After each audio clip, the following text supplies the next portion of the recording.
Hey y'all, what's good? What's sizzling? It is your favorite frustrated creative show, Lay signing in for another video. Welcome back. How y'all doing?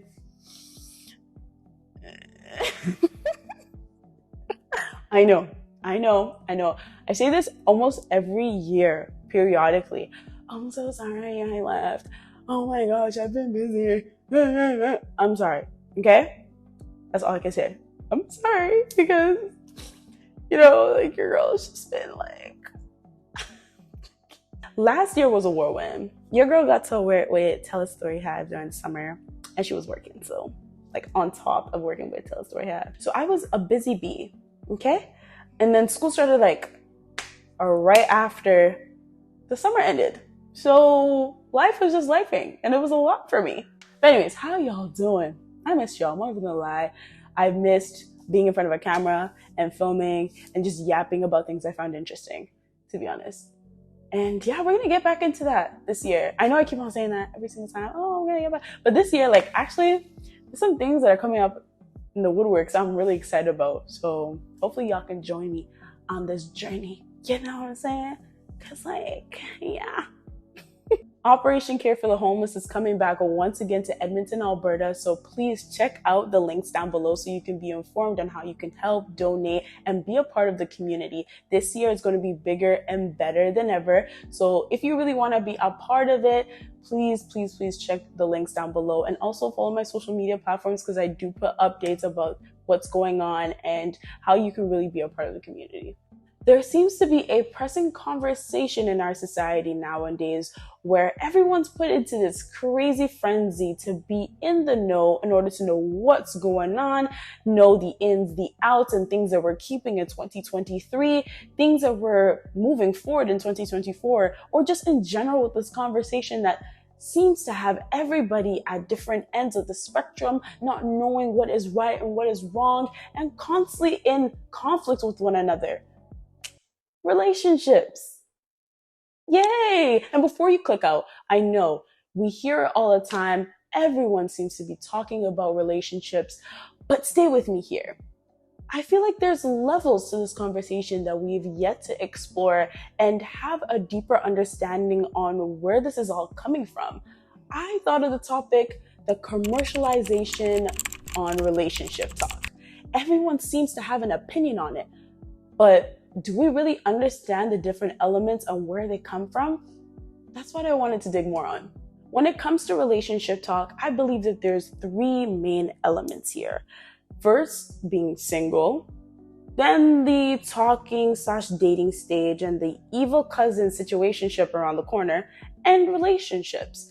There are varying perspectives in all three of these categories, and I believe that when we expand and talk about them more, we'll be able to understand why this is such a big issue in our society.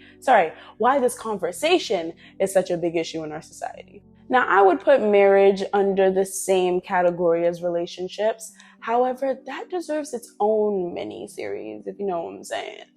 If you want me to do that, let me know, because that would be so fun to do. This mini-series that we're going to be jumping into for the next couple of weeks is going to address all three of these different categories. Today, we're going to be jumping into singleness, being single, or as my Christian girlies call it, season of singleness. I'm sorry, I tried to do that with a straight face. I really tried. We're going to be delving into various perspectives from different cultural standpoints, the social media aspect of things, and how does movies and TV shows reflect being single. And lastly, we're going to be getting perspectives from people in our society on what they think singleness is all about, if it's negative, if it's positive, and if they experience any pressures at their age. And we're going to be getting this unique perspective from those who are not exactly in a position to get married just yet, but at the same time, they may see, marriage in their near future, and their parents might be, letting them know, hey, you ready yet? What you think, Late Gen Zers. I'm just saying, I don't like that term. Why am I in the same generation as my siblings, please? I don't really understand. But at the same time, I'm too young to be a millennial. Way too young. When it comes to analyzing various cultural standpoints, I believe there needs to be a level of clarity and some categorization going on. Western culture, non-Western culture. And what does that look like? For Western culture, I believe the countries that fall into that bracket is essentially North America, excluding Mexico, Oceania, Western Europe, Australia. I think you're getting the picture with that one. And then for non-Western culture, I think Mexico, the rest of Europe, Asia, Africa. I think you're getting the picture here. Western culture tends to promote singleness more nowadays. However, there's still a level of backlash that comes with that kind of messaging. Singleness can be seen as a level of self-preservation, the ability to build your identity, build a career for yourself, be a well-rounded human being before you think of clinging on to someone else and birthing another human. This messaging that people tend to see when it comes to the conversation of singleness in the Western culture is that they're going to die alone with a whole bunch of kids. They're going to lose value as they get older in life because they're not as thin and, beautiful and appealing as they were once before. So it's better for you to find a partner now while you still, look adequate or average. You should settle down because you might not be able to find what you're looking for anyway. So, might as well just make it quick. Mind you, that messaging tends to come from men towards women. Ain't nobody telling that to men, which is weird. I don't understand why. It's as if, to a certain degree, people want women to, not have high standards and just get with anybody. I'm not saying there aren't crazy standards out there, because I've heard of some, but it's just like the basic, bare minimum emotional intelligence, the bare minimum looking at other people as equals and not seeing yourself above or below them, and treating them less than is crazy. It's a crazy concept. Or just the ability to, share responsibility and be equally yoked with your partner. I know I'm bringing Christian. I can't help it. It's in me, but yes, be equally yoked with your partner in terms of finances, in terms of spirituality, in terms of mentality, in terms of just across the board. I'm not saying you have to be perfect, but just essentially being equals with your significant other and expecting what you give out, almost like a same equivalence, like reciprocity, essentially, is difficult to find nowadays. So you wonder why people are single. But anyways, before I piss people off, I'm not trying to do that. I'm just trying to open the conversation. Sorry. I don't want to add gender into this before people start saying I'm being biased because I'm a woman and blah, blah, blah, blah, blah. I get it. But there's still a need for us to bring in gender politics into this when it comes to singleness. It is seemingly discouraged for women to stay single for a long period of time, or just in general. However, it's encouraged for men to be single. And I don't really understand why. Or maybe I do understand why, and I want y'all to let me know down below. Non-Western cultures tend to promote marriage and relationships in comparison to singleness. They tend to frown at the idea of someone being single for a long period of time and look down upon those who are single. People who tend to be comfortable being single and tell other people or encourage other people to be single as well are seen as westernized, especially from non-Western culture. And that begs the question, is being single seen as a westernized concept? I really had to sit down with this question and think to myself, could it be that some may see the idea of being single long-term, or just being single in general, as a westernized concept because of the simple fact that choosing to be single means that you're choosing you? It's more of an individual choice, which is a product of individualism. And for those who are not in Western culture, The idea of individualism is essentially foreign or looked down upon in non-Western culture. The idea of community is literally the cornerstone of their existence. So doing anything that is outside of contributing to the community is seen as selfish. So then it begs to differ the person's value in said community. Yeah, sure, you can have fancy cars and lots of money and everything like that, but you're not as profitable as someone who contributes to the culture, to the community, as someone who has kids, who is married. It's essentially the continuation of community when someone chooses to get with someone else and have kids. Let's be honest, people see you as more respectable as a person when you are married, when you are in a relationship. You are seen to be a person of value. This conversation of value tends to come up a lot, especially for women. How valuable are you if you are not married, if you don't have kids? Yeah, sure, you have a nice fancy car and established career, but you ain't got someone to go home to at night or someone calling you mommy. But anyways, I've rambled on enough. Through social media, we see a plethora of perspectives on how singleness affects each and every one of us. Number one, we see those who literally make it their agenda every single day or as often as possible to let us know that they don't want to be single anymore. They make everyone else feel uncomfortable with the fact that they don't have a person of their own. Women. Because I don't see guys post like this under couples posts. Like, you'll see certain cute wedding pictures or videos or just couples enjoying their partners, doing their thing. God, when? Oh my goodness.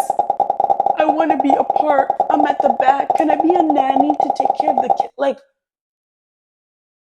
is it that bad? Is it that bad? Number two, the people that don't necessarily complain that they're single, but will make it abundantly clear that they're single through every single thing that they post, they talk about in person. Like, you will see it. It reeks, like they reek of just like, I'm single and everything about me is about a relationship. They're not as bad as their first category. Don't get me wrong. They're not as bad as them, but everything about them is relationship. That's all they talk about. Like, I'm not even gonna lie, my Christian girlies, a lot of y'all fall into that category. Where it's just like everything about you. Like, I get it. It's cute to have, a couple Pinterest boards of like, what you would want on your wedding day. And like, you've picked out certain outfits, cute color schemes. Most girls by the age of 15 already start thinking about that. Cool. But like, everything about you, everything you want to talk about, everything you want to say, like every single time someone has a conversation with you online or in person, always got to be about a relationship. Get a grip.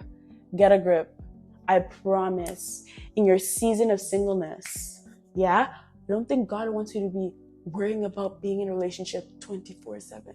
Number three, the people who are obsessed with single people and wanting them to get out of being single. Like, aren't y'all tired? Like, those ones who are like, how to get in a relationship, how to know if he really likes you, how to know if the situationship is going anywhere, how to know if you are the right fit for him, how to know if he's the right fit for you, how to know how to... Please, not everything is how to. Like, they end up turning being in a relationship and the whole dating game into a game. You know them, the ones that always be telling people advice about, oh, this is how to get in a relationship. This is how to get a man who has a lot of money, who's willing to spend time on you. Oh, bad wig, good life, good man. Like, always be giving people all this information, even though your life is a mess. Oh, let me not do that. Sorry. Number four, the people who are, single, enjoying their singleness, having fun with their singleness, They may want love one day, but they're willing to have self-control to not just be jumping in and out of situations, to not be like entertaining just anybody just because they want someone to love. They know that they just don't want to just get into a relationship. They want to get into the relationship. So they not going to just do anything. Does that make any sense? But kudos to those people. And last but certainly not least, I think I detest this section of people the most. The ones who shame single people. The ones that make them feel as though that they're inadequate or there's something wrong with them for not being in a relationship. Those that will go ahead and say, you need to get in a relationship right now. There's something wrong with you. You're going to die lonely with a whole bunch of kittens. And like, you gotta get into it, just settle down with anybody because, your worth is deteriorating. Man, you just need to be sleeping with girls every single day. Being single is not the way to go, blah, blah, blah. All of that. And yet those people are either not in relationships themselves or they're in relationships that nobody wants to be in. How you gonna be in one of those two categories, shaming people, for not being in a relationship, not being in a toxic situation like you? I don't understand. It's not making any sense. Most of them red pill people, the people that always want to be alpha male. Oh yeah, they be in that category the most, be giving all of these messed up mindsets to young men specifically. And young women, actually, because they talk about young women a lot, even though they don't know any good quality ones. But always be talking out of the yash every single time. Sorry, God, let me not do that. Why? My brother really talked about this amazing analogy. I think it's called Plato's Allegory on Caves, where it's like 2,400 years ago, one of history's most famous thinkers said life is like being chained up in a cave, forced to watch shadows flitting across a stone wall. Pretty cheery, right? That's actually what Plato suggested in his Allegory of the Cave, found in Book 7 of the Republic, in which the Greek philosopher envisioned the ideal society by examining concepts like justice, truth, and beauty. In the allegory, a group of prisoners have been confined in a cavern since birth with no knowledge of the outside world. They are chained facing a wall, unable to turn their heads, while a fire behind them gives off a faint light. Occasionally, people pass by the fire carrying figures of animals and other objects that cast shadows on the wall. The prisoners name and classify these illusions, believing they're perceiving actual entities. Suddenly, one prisoner is freed and brought outside for the first time. The sunlight hurts his eyes, and he finds the new environment disorienting. When told that the things around him are real, while the shadows were mere reflections, he cannot believe it. The shadows appeared much clearer to him, but gradually his eyes adjust until he can look at reflections in the water, at objects directly, and finally at the sun, whose light is the ultimate source of everything he has seen. The prisoner returns to the cave to share his discovery, but he is no longer used to the darkness and has a hard time seeing the shadows on the wall. The other prisoners think the journey has made him stupid and blind and violently resist any attempts to free them. Plato introduces this passage as an analogy of what it's like to be a philosopher trying to educate the public. Most people are not just comfortable in their ignorance, but hostile to anyone who points it out. And I thought that was a very interesting analogy. When you yourself have chosen the lifestyle of manipulating and hurting and sending toxic mindsets to other people that you have influence over, instead of encouraging them to experience life themselves on a blank slate or just being guided in the way that they move, you're giving people warped mindsets of life. Kid shows that now transition into coming of age movies or more adolescent, preteen shows, they seem to make it apparent that the person, the main character / characters, have love interests of some kind. They usually have a crush, ends up being a plot for a couple episodes here and there and everything like that.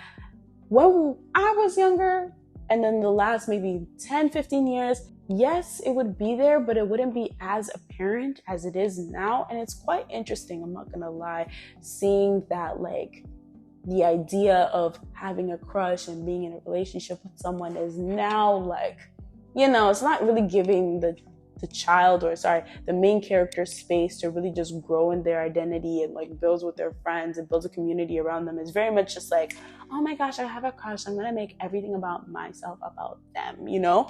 It doesn't give room for just exploration on the main character and who they are personally, which is weird in my personal opinion. But hey, I might be wrong. Let me know what you think down below.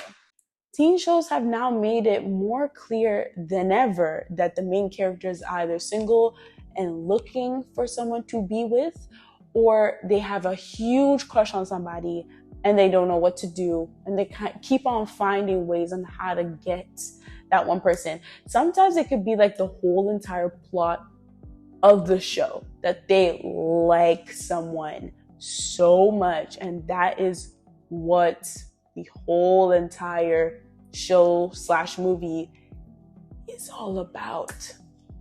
It's weird, I'm so sorry, it is, but at the same time, like it's kind of age appropriate. Like it makes sense why they're doing that, because it's like that's around the age where people start exploring crushes and relationships and like breakups. Sorry. Meow, meow, meow.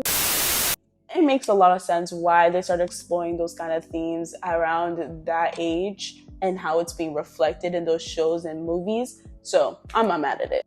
Now for college / adult TV shows and movies, it's completely different. Like the whole entire storyline sometimes could be about a relationship, a marriage, them liking someone, them dating, their various dating escapades. It's like never ending. Like even back then, it's very rare that you won't find an adult TV show or movie that's not about relationships. That's just about that person's identity and that's it. You know, I wish we had more selections of what we were seeing. Like I would love to see a woman who, you know, is into the community or building her life or anything like that. It seems that like if they're not finding a relationship, there's something wrong with them. Oh my gosh, like they're broken. But anyways, it just sucks because sometimes you see these amazing characters be absolutely obliterated by a relationship and they're just never the same. Or like the idea of finding a significant other or being established and having a significant other is like their only way of living. That's all they see, that's all they know. Like it's like a mantra they say to themselves, I need a boyfriend, I'm gonna get a boyfriend, I'm gonna be married. But anyways, I had the chance to be able to interview some people that I knew and get their opinions on what it meant to them being single, if it's a good thing or a bad thing, and certain pressures that they may be feeling at this age. So when it comes to singleness in our generation, what do you think about it? It's great, I guess. It's like you're not like tied to the constraints of a relationship, so you can be whoever you want to be. Okay, and do you think singleness is frowned upon, or do you think it's praised more? It actually depends, though. I mean, I think old heads would actually say being single doesn't really necessarily think, more or less like you're not where you're supposed to be in life because you've not accomplished anything with a partner. Okay. But people are changing that stigma right now, so it's like Okay. it's great for some people, while for some others it wouldn't really work. So okay. Do you think that people in our generation are more single or are in relationships? Okay, I don't know about our generation, but I know most people around me are single. Like a lot of people like I see and like interact with are single. So I'm gonna say single. Single, okay. Why do you think that is, to be honest? Why do you think more people are single nowadays? I think everyone's very busy. I think everyone's very busy trying to get to where they want to be. Yeah. I think, yeah. Do you think people in our generation are more single or in relationships? Single. How come? Why do you think that? I just think less people are ready to commit. Okay. What about you? What do you think? More people are single. It's easier to, like, fool around without the commitment, and people in this generation like to do that. So Okay. So do you think that being single is frowned upon in our generation, or do you think people promote it more?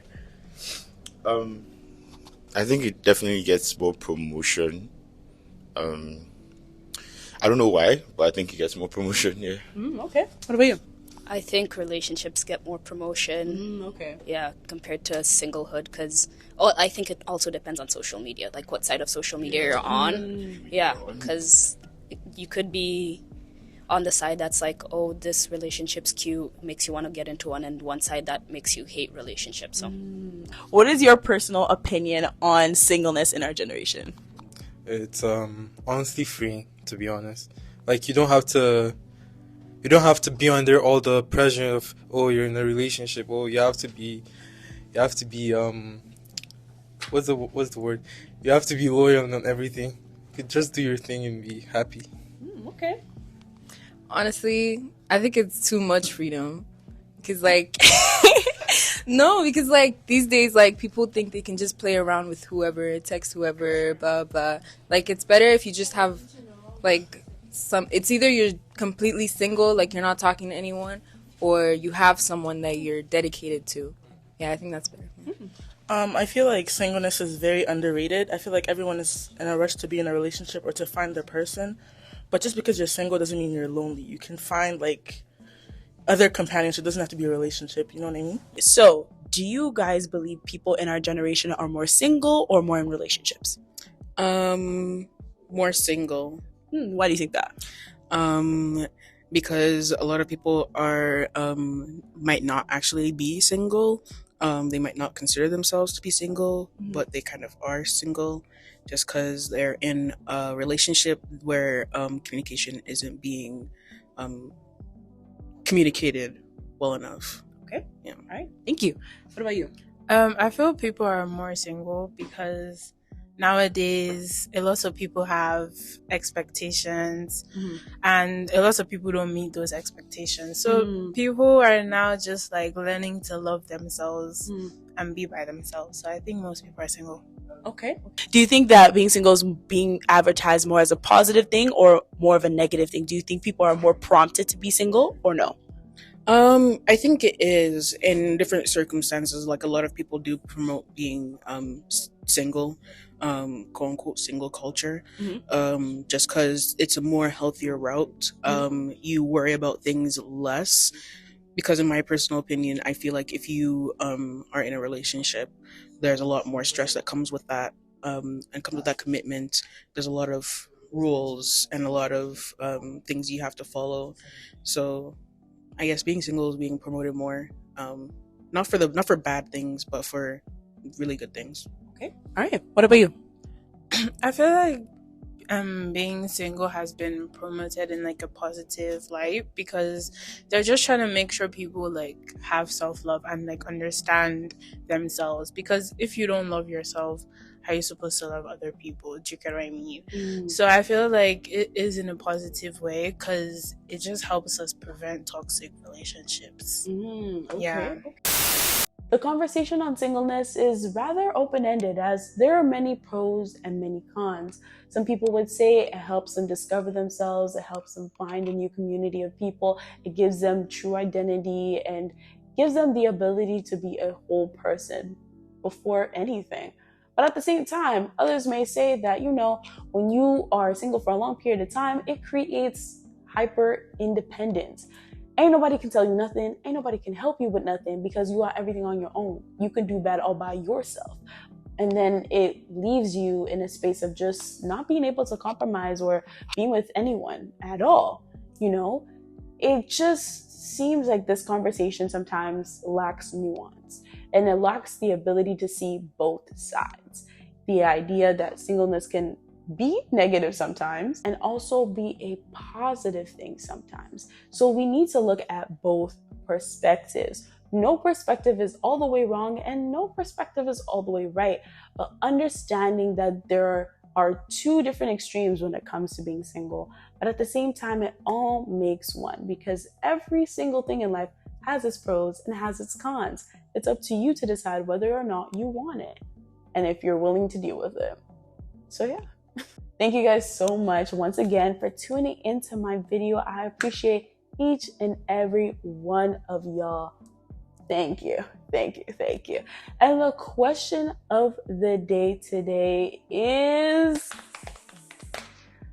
what is your favorite rom-com? I know, crazy. I know some people would be like, Shola, why would you ask for a rom-com? You know, we just talked about singleness. Listen, I love love over here. We love love in every way, shape, and form. Okay? So, and y'all know, Valentine's Day just passed. So of course I'm going to ask it. Okay? Of course. My favorite rom-com, or some of my favorite rom-coms of all time, Boomerang. Hello. Hello. Eddie Murphy. Robin Givens. You know? Who else? Martin Lawrence. Halle Berry. Come on now. Put some respect on my name. And Brown Sugar. It was good. Was it Intergalactic? The one with Kid Cudi. That one's a good one. So that one eats. But yeah, those movies are great. Let me know some of your favorite rom-coms down below. All right, y'all. Thank you guys so much for tuning in once again. Love y'all. Thank you. And remember, God made you special and he loves you very much. And you can do anything you set your mind to with Christ, of course. All right, y'all. Peace. Yay!